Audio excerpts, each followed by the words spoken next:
दोस्तों आज आपको सुनाने जा रहे चार मोमबत्ती प्रेरणादायक कहानी को जरूर सुने।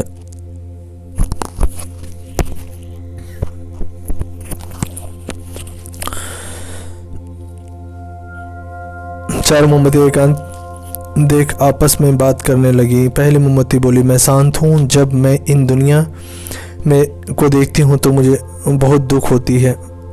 चारों ओर आपाधापी, लूट खसोट और हिंसा का बोलबाला है। ऐसे में यहाँ रहना मुश्किल है। मैं अब यहाँ नहीं रह सकती। इतना कहकर मोमबत्ती बुझ गई। दूसरी मोमबत्ती भी अपने मन की बात कहने लगी। मैं विश्वास हूँ।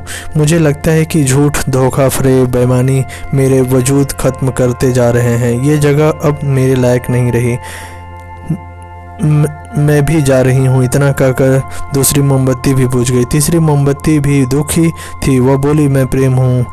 मैं हर किसी के लिए हर पल जलती हूँ, लेकिन अब किसी के पास मेरे लिए वक्त नहीं बचा।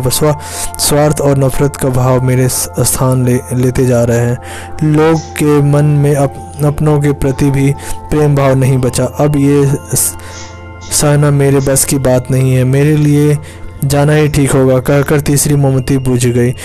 तीसरी मोमबत्ती बुझ ही रही थी कि कमरे में एक बालक का प्रवेश किया। मोमबत्ती को बुझा हुआ देख उसे बहुत दुख हुआ। उसकी आंखों में आंसू बहने लगे। दुखी मन से बोला, इस तरह बीच में रहना मेरे जीवन का अंधकार कैसे जा सकती है। तो तुम्हें मैं अंत तक पूरी जलना था, लेकिन तुमने मेरा साथ छोड़ दिया।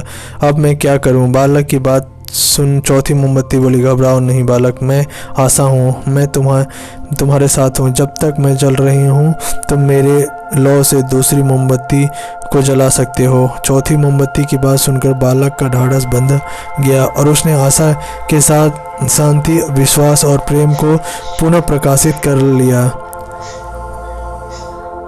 सीख, मोरल ऑफ द स्टोरी, जीवन में समय एक सा नहीं रहता। कभी उजाला रहता है तो कभी अंधेरा। तब जीवन में अंधकार आए, मन में अशांत हो जाए, विश्वास डगमगाने लगे और दुनिया पराई लगने लगे, तब आशा का दीपक जला लेना। तब तक आशा के दीपक जलता रहेगा। जीवन में कभी अंधेरा नहीं हो सकता। आशा के बल पर जीवन में सब कुछ पाया जा सकता है।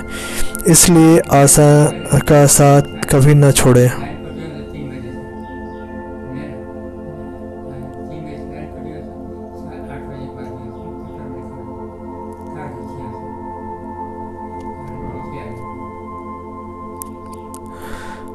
और अधिक कहानी सुनने के लिए मेरे चैनल को सब्सक्राइब करें। आप सभी का बहुत बहुत बहुत धन्यवाद।